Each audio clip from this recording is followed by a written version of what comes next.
Bonsoir à tous, c'est le premier Consulpazen et aujourd'hui une vidéo drama. Ça va balancer les dossiers. Vous connaissez Thomas Sirix, on l'a connu pendant la première guerre civile de Voxmaker, où tous les autres youtubeurs gauchistes woke de son collectif se sont mis contre lui parce qu'apparemment c'était le méchant patron. Il faisait des trucs horribles. Mais le truc, la vidéo où il a été dénoncé, critiqué, elle dure 2 heures et c'est vraiment c'est vraiment une attaque gratuite où on balance tout à la fois sur lui, il peut pas se défendre, le pauvre. Et maintenant, Thomas Sirix est toujours là, il fait toujours des vidéos. Et en plus, il a fait une vidéo où il parle des conventions et de l'arrière-décor de YouTube. Et nous, on va faire un petit jeu parce que bon, c'est ça le plus drôle. On va essayer de trouver de quel youtubeur il parle. Parce que bon, vous savez, les youtubeurs, ils sont toujours passés pour les mecs gentils, cool, hein, je suis ton pote PTDR, hein, je suis gentil, je suis bienveillant, je suis progressiste, alors qu'au final, quand on creuse, on regarde derrière l'envers du décor, c'est des sacrés fils de Roblox quand même, hein, on va pas se cacher. En tout cas, d'après les dires de Thomas Sirix. Mais bon, ça me fait rire parce que quand je vois des potes qui regardent les youtubeurs en mode « Oh, lui, je suis fan de lui, il est trop gentil, trop ça, il est good vibe, good vibe, ce titre pourri qui me fera toujours rire, enfin bref. » Et après derrière on trouve que c'est les plus gros fils de poulpe, comme un peu le youtubeur qui ressemble à une bouse. On en a fait les frais il y a pas longtemps, enfin bref. On va regarder la vidéo vite fait de Thomas Sirix. Et le but c'est de trouver de qui il parle. Qui Dare. Allez go.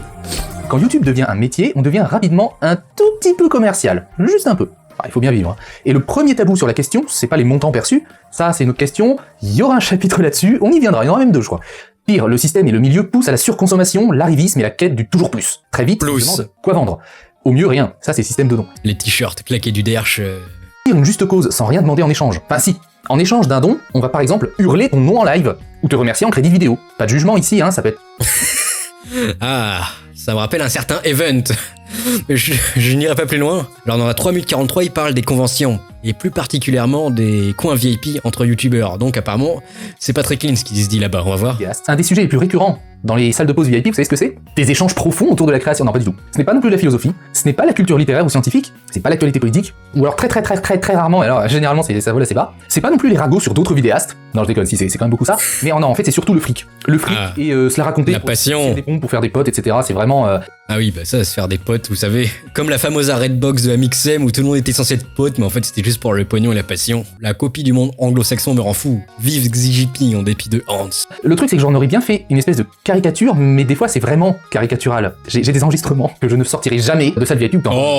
C'est un sketch en fait, hein. Sans déconner, tu passes ça aux inconnus. En l'état, ça passe. Je me suis fait tant en partenariat et les gens continuent à me filer des dons, lol. C'est une vraie phrase vraiment entendue. Et les gens qui se vantent de gagner 3 fois le SMIC en partenariat, puis qui se foutent par derrière de leurs abonnés en disant hey, ils continuent de me donner des dons, lol, c'est trop bien. Oh, y a un gosse, il est fou, il me file presque 1000 € par mois. Oui, alors ça il faut en parler, hein, je fais l'aparté, je commente moi-même un peu mon texte aussi. Hein. Alors déjà, ce serait un youtubeur avec un public de gamins, qui serait censé être gentil sur les bords, mais au final, qui soit une racloure capitaliste. J'avais dit que je le ferais pas contrairement à Psychodique, mais finalement je pense que je vais un petit peu, mais juste un peu. Quand vous faites des gros dons à des youtubeurs, c'est pas pour autant que vous avez leur respect. Vraiment, faites gaffe à ça. Au début ils sont gênés, puis au bout d'un moment, les gros quand ils s'habituent, vous verrez. Oh, je gagne 3 fois le SMIC et les fils de smicards sont encore prêts à payer pour une photo, c'est trop énorme. Oh, pourquoi je me fatiguerais à faire des vidéos compliquées? Un top ou des lives, ça rapporte tellement plus. Oh, 4... Après, ils profitent des golems insouciants qui ont 10 de QI et qui sont passionnés par leur youtubeur préféré. 99% de mon contenu, c'est des trucs que j'entends sur des vidéos étrangères, des années que ça passe crème, pourquoi j'arrêterais? Les gens qui repompent en fait, qui ne sont pas du tout créatifs en fait. Alors ça c'est intéressant, c'est quelqu'un qui pomperait des vidéos américaines. Ah, j'ai quelques idées en tête. Je connais, alors j'ai fait mes recherches, j'en connais un animal de cirque pas content, si vous voyez ce que je veux dire. Il y a peut-être lui, mais après lui il va pas en convention. Autrement, quelqu'un d'autre qui pompe pas mal des vidéos américaines, j'en connais un. C'est quoi le requin fécondable, je crois. Mais peut-être, hein, c'est juste mon analyse. C'est les 2 seuls noms qui viennent en tête. Dites-moi si vous en avez plus. C'est des gens, ils font un exposé, c'est un peu comme... En fin de primaire, ou au collège, on fait ça encore un peu, je crois. On demande aux élèves de faire un exposé sur un sujet ou d'un thème donné. Ils viennent et puis ils présentent leur feuille, ils sont tout contents, ils racontent. Les youtubeurs font un peu ça, mais en plus évolué. Autant de propos que j'ai réellement entendus. Oui, c'est ça. Je faisais ça avant sur ma chaîne principale, Le Général, mais maintenant ça me plaît plus. Je lis des livres, donc du coup ça me prend un max de temps, mais au moins t'as l'impression de faire quelque chose d'intelligent au lieu de prendre 2-3 articles et les synthétiser à l'arrache avec Wikipédia. C'est chiant à faire. Avec les livres, tu te sens de culture. Et pas des livres éclatés de développement personnel ou je sais pas quoi. Alors là, il parle d'une convention et apparemment un certain youtubeur s'est comporté comme un tarbat. On va voir ça. Convention ou un vidéaste très connu, très sympa, très populaire, on donnerait bon Dieu sans confession, ce que vous voulez. Très populaire. Qui ça pourrait être? Qui pourrait aller dans une convention? Était complètement bourré et incapable d'assurer ses heures de dédicace. Quel respect! C'est pour vous qu'il vient, c'est pour vous rencontrer. Non, rien du tout, le mec il est venu pour son chèque, qu'est-ce que vous croyez? Sinon il serait pas bourré la gueule, il aurait pas envoyé chez tout le monde. Enfin, c'est une évidence. Mais c'est quelqu'un que vous aimez, qui est très populaire, encore aujourd'hui. Ça ne l'a pas empêché de venir. Qui ça? Quelqu'un qui boirait de l'alcool et qui va dans une convention. Alors on a que ça comme information pour l'instant.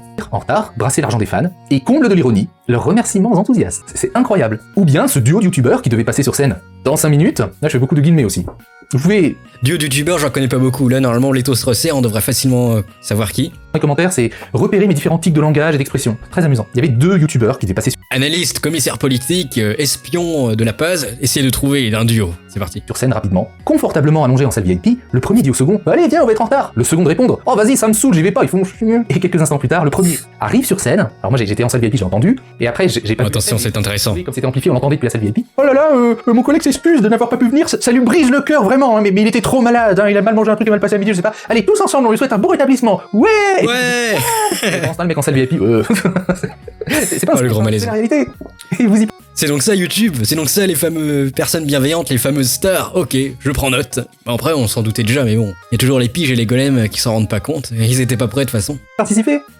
Et j'y ai participé aussi. On a tous fait des conneries. Hein. Autre ironie, les youtubeurs à plus d'1 million d'abonnés sont extrêmement bien payés pour venir te voir, public que j'aime, en convention. Des sommes de 4 à 5 chiffres. À la limite, Ouh, 4 à 5 chiffres. pour une partie d'entre eux, ils ne viennent plus pour vous rencontrer, mais plutôt pour exister. Exister à travers vos yeux, pleins d'étoiles, vos cris, vos sourires. Qu'elle allait même se vanter de prendre ses fans pour des poires auprès des autres. Et donc pour le troisième exemple, Thomas Sirix nous parle d'une youtubeuse qui ferait cracher de l'argent au simp et qui les mépriserait. On va voir ça. Qui jouent de l'ambiguïté du mystère pour tirer un max de profit de leurs fans, me dégoûte. Il y a une différence entre garder sa vie privée et faire de la manipulation d'audience. Un fossé, je dirais. Et si vous l'aviez vu comme moi je l'ai vu, vous seriez sans doute bien plus agacé. Autre anecdote, avec une vidéaste qui avait carrément industrialisé le processus. Elle tient exactement le même échange au mot près pour chaque fan qui vient la voir en file indienne. Oh ce Je crois bot. que c'est pas possible de moins s'intéresser à sa fanbase que ça. Un mépris qui m'avait choqué, d'autant qu'elle allait même se vanter de prendre ses fans pour des poires auprès des autres vidéastes en salle VIP. Parenthèse, je l'avais dit à cette personne. Parce que moi j'ai toujours eu ce côté un peu idiot d'aller dire les choses.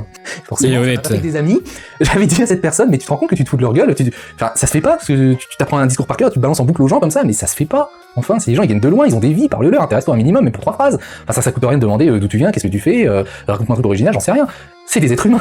C'est ça l'intérêt des conventions. Non, quand elle faisait ses dédicaces, ça donnait à peu près ça. Et salut, alors tu vas bien? Pas trop chaud, froid, fatigué, il a mentionné utile. Là, tu insères une petite blague random d'autodérision sur le fait qu'il faut pas être timide, voyons. Hein, je m'en souviens plus exactement de la blague. Alors, que puis-je pour toi? Je te vends un poster. Allez, oups, j'ai déjà commencé à le prendre ou à écrire dessus. T'es obligé de le prendre maintenant. Clin d'œil, vrai faux second degré à ce moment-là. Allez, ça fera 15 €, je te remercie. Passe une bonne- Et là, tu mets le nom de la convention. Hein, 15 €. À bientôt et merci d'aimer mes vidéos. Haha, qu'est-ce qu'on s'amuse. Suivant. Et alors, salut, tu vas bien? Et là, tu répètes en fait l'algorithme en boucle. Juste une phrase pour dire que je n'ai rien contre les conventions elles-mêmes. Vous vous amusez à faire ça quand vous allez vous. Et là un autre exemple, un quatrième, un vidéaste qui prendrait les fanarts et qui les déchirerait après. Qu'est-ce que tu veux vendre? Dernière petite anecdote avec ce vidéaste qui prenait ses fanarts, et les déchirait en rigolant après les conventions, et imitait ses fans pour faire rire les copains. Alors c'est peut-être de vous, hein, s'il faut, il y a peut-être une personne qui me regarde en ce moment, Qui sont les golems qui font des fanarts? Je sais pas. ton fanart qui a été déchiré, c'est peut-être de toi qu'on s'est moqué. Désolé, cette dernière anecdote était un peu extrême quand même, mais sinon c'est vraiment des comportements répandus, vous pouvez bien sûr choisir de ne pas me croire, c'est beaucoup plus facile, et vous verrez dans les commentaires, c'est beaucoup plus facile de dire ouais c'est un frustré, slash un jaloux, slash... Alors voilà, vous avez peut-être des pistes pour savoir de qui il parle. Convention, donc ça va forcément tourner autour des jeux vidéo, des animés ou du monde du Japon, forcément c'est réduit. Et un duo, une youtubeuse et un ou deux autres youtubeurs. Voilà. Alors je sais pas, commençons l'enquête. C'était Consulpazone, à la plus. Sus.